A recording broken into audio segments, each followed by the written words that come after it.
Bismillahirrahmanirrahim. Assalamualaikum warahmatullahi wabarakatuh. Oke, yang saya hormati Bapak Ibu dari Kemenristek Dikti, kemudian dari Telkom University, terima kasih atas kesempatannya. Perkenalkan, nama saya Ade Rahmat Iskandar. Saya adalah dosen tetap di Prodi S1 Sistem Informasi Kampus Jakarta, FRI Telkom University. Oke, pada kesempatan ini saya akan menyampaikan untuk PDD UKT-PT dari Dharma Pengajaran untuk mata kuliah algoritma dan pemrograman. Oke, mata kuliah algoritma dan pemrograman ini merupakan mata kuliah core atau inti, ada di semester 1. Jadi kalau kita atau para mahasiswa kita ada di Prodi Informatika, Sistem Informasi, Ilmu Komputer, pasti ada mata kuliah algoritma dan pemrograman. Mungkin ada logika informatika atau yang lain apapun namanya, tetapi esensinya sama. Jadi mata kuliah ini karena di semester 1 biasanya tidak ada prerequisite ya, tapi kalau misalkan beberapa mahasiswa disarankan biasanya memang yang latar belakangnya dari eksakta ya atau IPA ya.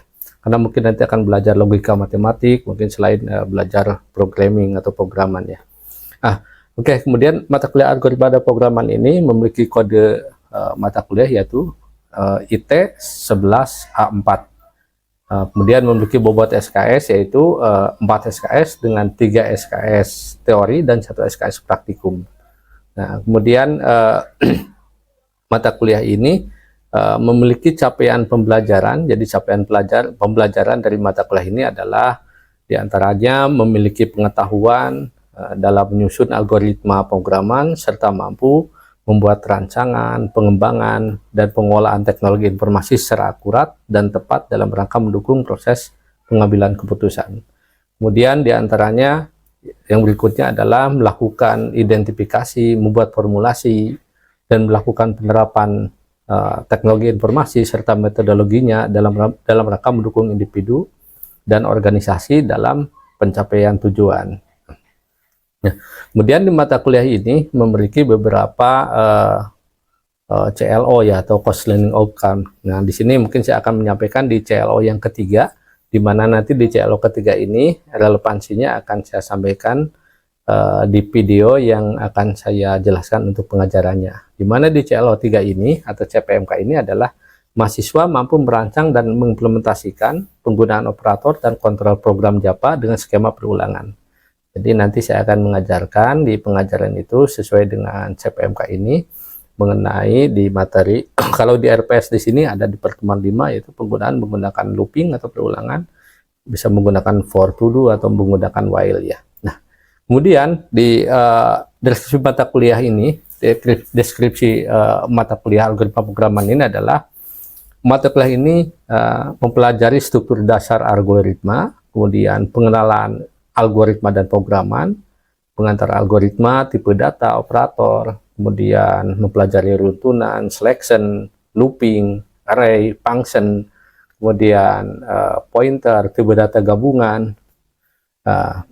Kemudian nanti ada searching sampai dengan sorting ya. Nah, kemudian bahasa yang digunakan, bahasa pengantar di mata kuliah ini adalah menggunakan bahasa Indonesia. Selanjutnya mata kuliah ini memiliki bobot, tadi sudah disinggung ya, ada 4 SKS, jadi ada 3 SKS teori, ada 1 SKS praktikum. Jadi meskipun 3 SKS teori, karena beberapa mahasiswa kita sifatnya sudah menggunakan mobile lab, jadi menggunakan lab, jadi ketika dosen mendemokan bisa saja nanti dalam implementasinya mahasiswa akan melakukan live coding sama dengan dosennya. Jadi insya Allah penguasaan materi algoritma dan pemrograman ini akan lebih real time untuk penyampaian dan pembelajaran coding praktisnya ya. Nah, kemudian di mata kuliah ini referensi yang digunakan di mata kuliah ini cukup banyak, ada lebih dari 3 ya. Yang pertama adalah buku dari algoritma pemrograman dengan bahasa Pascal Dansi. Ini dari pengarangnya adalah Pak Rinaldi Munir dari penerbit Informatika. tahun 2011 ya. Jadi meskipun misalkan di mata kuliah algoritma dan pemrograman yang saya ajarkan menggunakan bahasa pemrograman Java, buku ini tidak masalah, karena konsep di dalam algoritma pemrograman itu adalah kita memahami sistematika, tahapan-tahapan logis untuk menyelesaikan masalah gitu ya. Jadi bahasanya boleh mungkin bahasa yang lama gitu, Pascal sih. Tapi ketika kita memahami diimplementasikan ke dalam bahasa yang baru akan sama, misalkan menggunakan bahasa Java, Python, R atau yang lainnya. Yang kedua ini adalah referensinya. Alhamdulillah ini adalah buku buku-buku yang sudah saya tulis. Alhamdulillah, Bismillah saya sudah menulis alhamdulillah lebih dari 6 ya buku yang buku ajar dan buku referensi yang diterbitkan dan dicetak secara nasional. Rata-rata hampir di atas 2000 eksemplar atau cetakan, alhamdulillah. Jadi buku yang akan digunakan di mata kuliah ini, dua yang saya akan masukkan di sini adalah diantaranya, pertama adalah dasar-dasar pemrograman dengan .NET. Ini pengarangnya Adi Rahmat Iskandar atau saya sendiri, penerbitnya adalah Alex Media Komputindo tahun 2019 untuk terbitan pertama.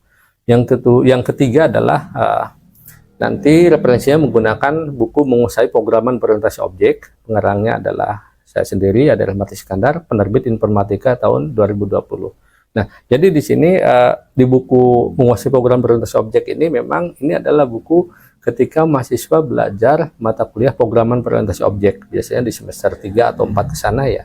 Nah, tetapi di sini buku ini sangat lengkap, lebih dari 462 halaman ya. Jadi nanti mahasiswa bisa mempelajari dari bab 1 sampai bab 8 ya. Nah, di sana saya jelaskan bagaimana sih penguasaan dari mulai dasar, kemudian tipe data, operator, runtunan atau sequence menggunakan bahasa Java, selection, if, select case, kemudian looping menggunakan for, do loop, dan yang lainnya.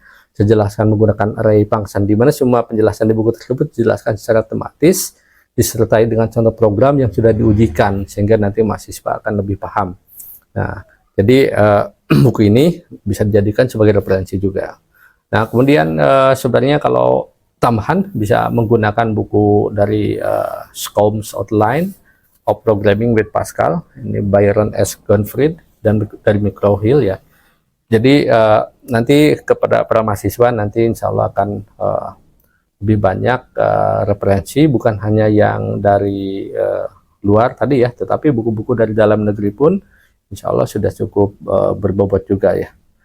Media pembelajaran tentu nanti akan menggunakan PC, laptop ya, real time, sekarang bukan menggunakan, dulu menggunakan LCD dan proyektor, sekarang menggunakan TV yang besar ya, TV yang besar. Kemudian nanti menggunakan LMS juga, di Telview kita menggunakan namanya Celoe ya.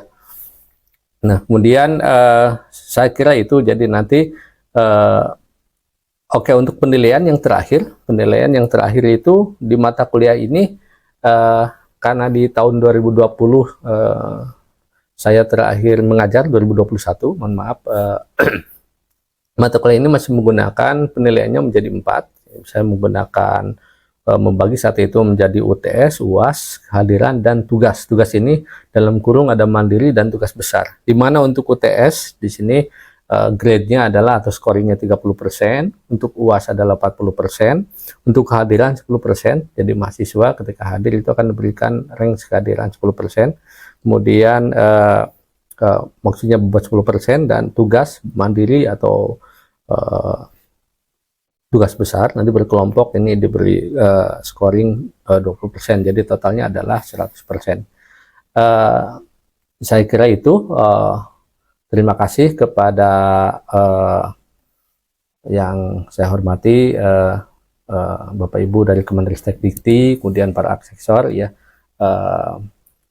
Sebagai penutup ya, alhamdulillah kebetulan saat ini saya memang lagi diberikan tugas belajar dari institusi Telkom University. Jadi sejak mengajar mata kuliah ini terakhir di 2021 akhir, tahun 2022-nya di pertengahan saya sudah mulai kuliah mengambil doktor ilmu komputer S3 di IPB University. Saya kira itu. Nanti di pertemuan selanjutnya saya akan menampilkan video yang memang berisi pengajaran yang saya lakukan secara luring saya dengan para mahasiswa, di mana yang saya mengajarkan adalah mata kuliah ini di algoritma dan pemrograman. sesuai dengan CPMK ini atau ada di RPS ini di pertemuan 5 saya mengajarkan mengenai looping atau perulangan dengan for dan while do. Nah, jadi metode pengajaran yang digunakan adalah metode menggunakan dia ya seperti direct, kemudian interaction, dan ada activation ya. Jadi oke, saya kira itu. Jadi nanti ada interaksi di memang metode dia ini sangat bagus menurut saya dari Kemendikbudristek, dan kami pun di Telium memang sudah ada yang namanya OBA ya.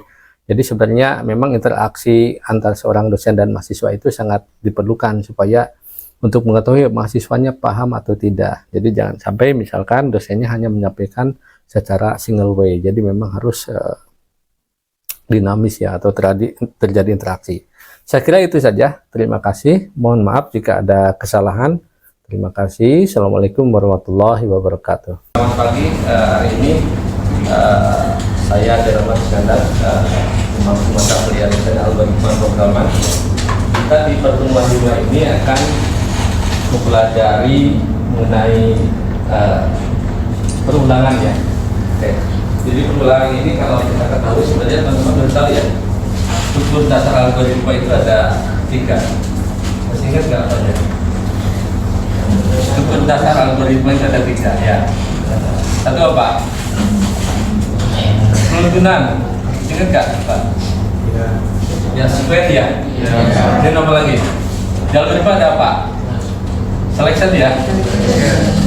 Oke, yang ketiga ada paling tidak looping ya. Paling tidak looping. Sebenarnya kalau belajar programming itu dan terlalu ribet amat, sebenarnya tidak terlalu ribet ya. Oke, di pertemuan ini sebenarnya kalau buku yang bisa kita pakai untuk sebenarnya alhamdulillah sih buku yang satu sudah cukup banyak ya secara nasional. Jadi teman-teman boleh pakai buku di dasar-dasar programmer.net, atau misalnya karena kita akan pakai Java, boleh pakai buku yang saya tulis juga mengenai program berbasis objek. Ini sudah pahaminya nanti dari bab 1 sampai 8 saja, karena ada 16 bab.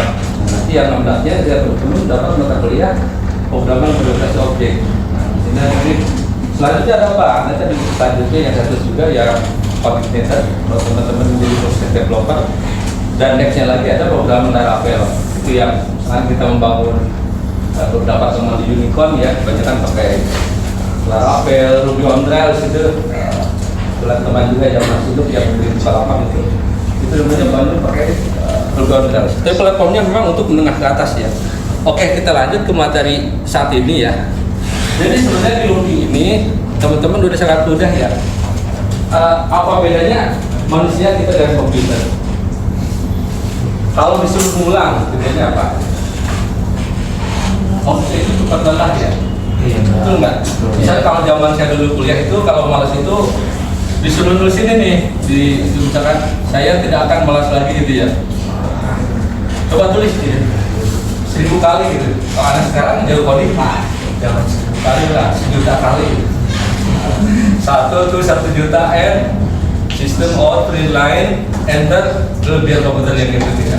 Itu kan beda dengan komputer. Oke, jadi kita akan bahas. Jadi ini ada for, ada initialization, ya expression step. Sebenarnya gini, kenapa banyak sekali programming yang kita pelajari gitu ya. Zaman saya dulu itu namanya zamannya masih Pascal dan C gitu ya. Zamannya sekarang teman-teman udah aneh-aneh. Ada .NET itu, kenapa .NET harus? Ini adalah platformnya. Kalau teman-teman ingin berkarir kayak di hidupnya Microsoft, tentu harus tahu coding di .NET. Kemudian ada juga yang tadi yang open source, ada Java, ada Python, ada banyak sekali, ada R. Data science sekarang yang lagi tren ini teman-teman, itu adalah core-nya banyak di Python dan R itu. Kebetulan saya ngisi beberapa bootcamp ya, alhamdulillah untuk data scientist itu sebenarnya banyak mahasiswa yang apa ya, dasarnya misalkan gali statistik, padahal itu adalah core untuk menjadi data scientist yang bagus. Selain programming ya, oke. Ini adalah variabelnya. Jadi kalau misalkan kita akan mengulang sebanyak berapapun kali kan, ada yang namanya pencacah pengulang atau disebutnya. Ini biasanya di sini harus sifatnya apa? Variabelnya. Integer, real, boleh nggak real? Boleh nggak float? Kalau misalkan di Java gitu ya. Kalau misalkan di selain real boleh nggak?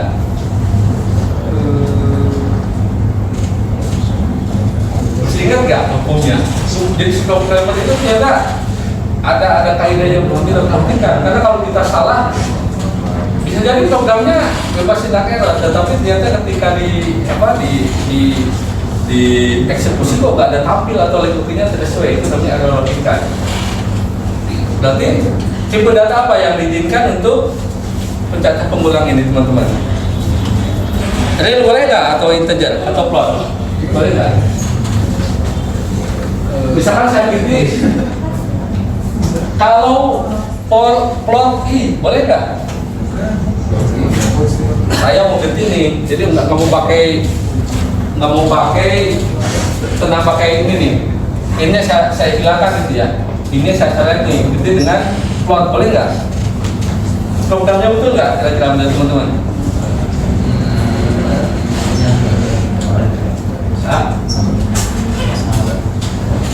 Ini dasarnya. Jadi kalau kita udah import bisa, wah ini bisa dulu bisa kan? Dan jawab bisa? Bisa? Gak bisa. Kenapa alasannya nggak bisa? Belum pernah nyoba. Jawabannya sebenarnya betul nggak bisa. Gitu teman-teman. Plot itu sifatnya apa? Dia tidak memiliki successor dan predecessor. Yang memiliki bilangan successor dan predecessor itu kan hanya integer.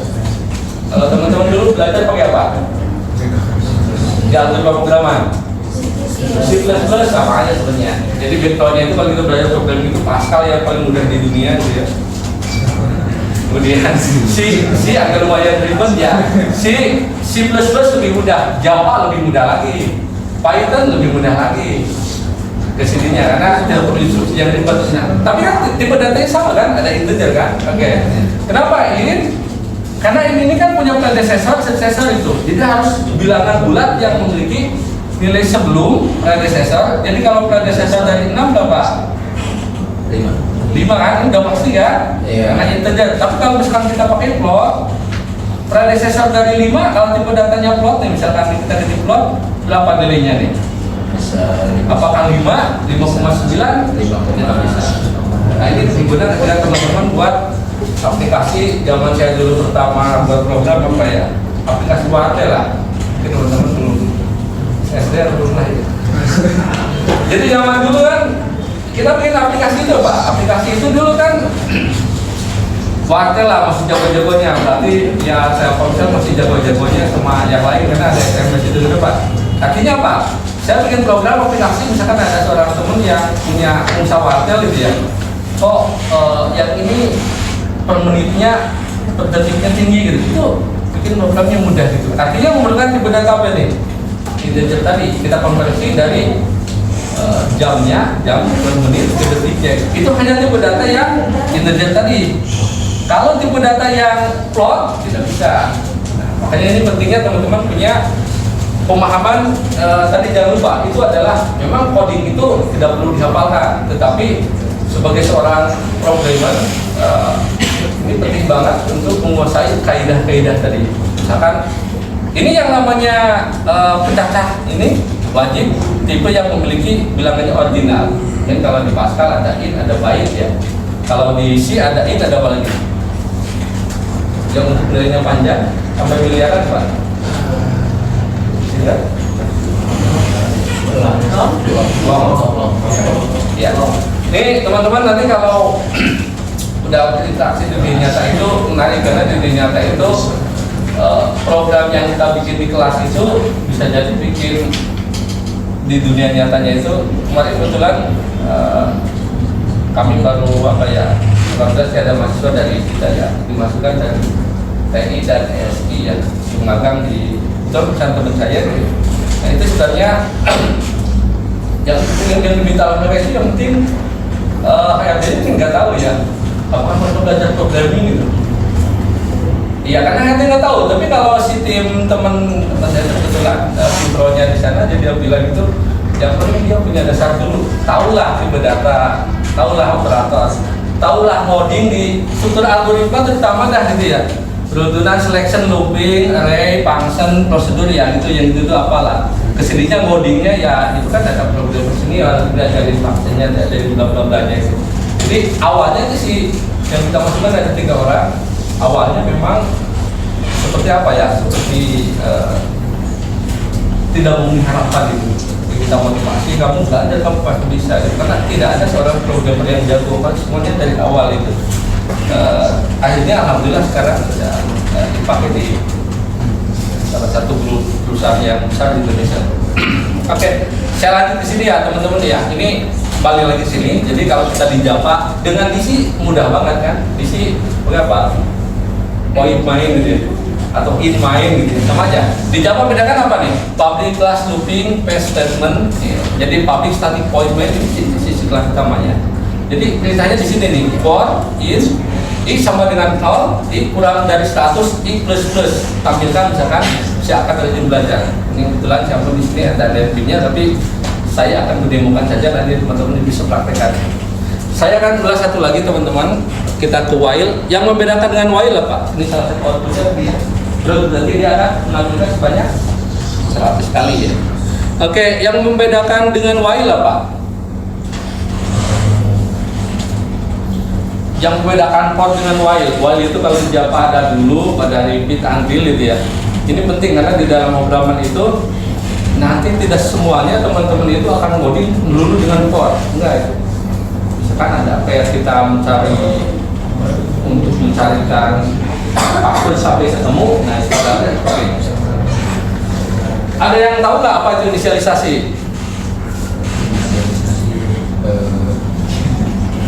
Kawan.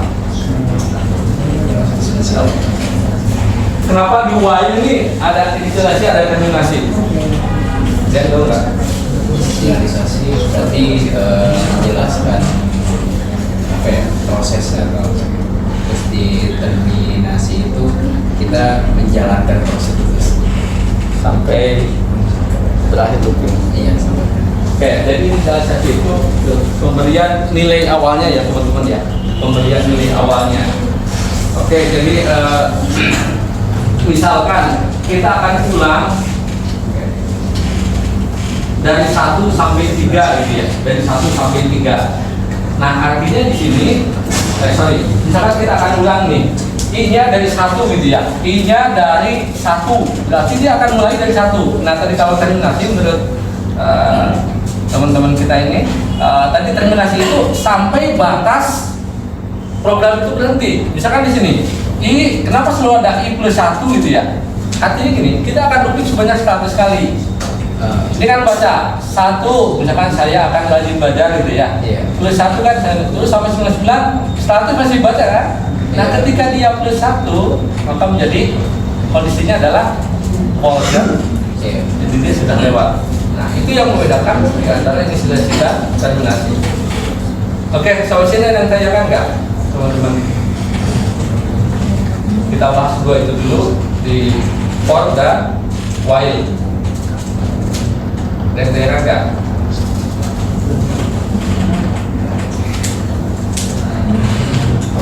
Silakan, berada. Di rumah sering praktek nggak selain di kampus? Ya. Jadi program itu saya kerjaan yang paling apa ya?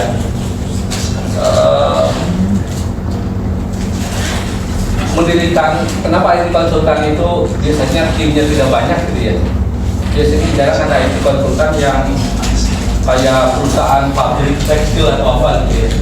Nah, misalkan, karena IT konsultan itu memang di dalam dirinya mungkin hanya perlu programmer. Kalau sekarang mungkin ada front end, kemudian ada juga yang namanya back end atau disebut dengan full stack developer itu ya. Nah ini nasihat Bapak ya, banyak dipraktikkan.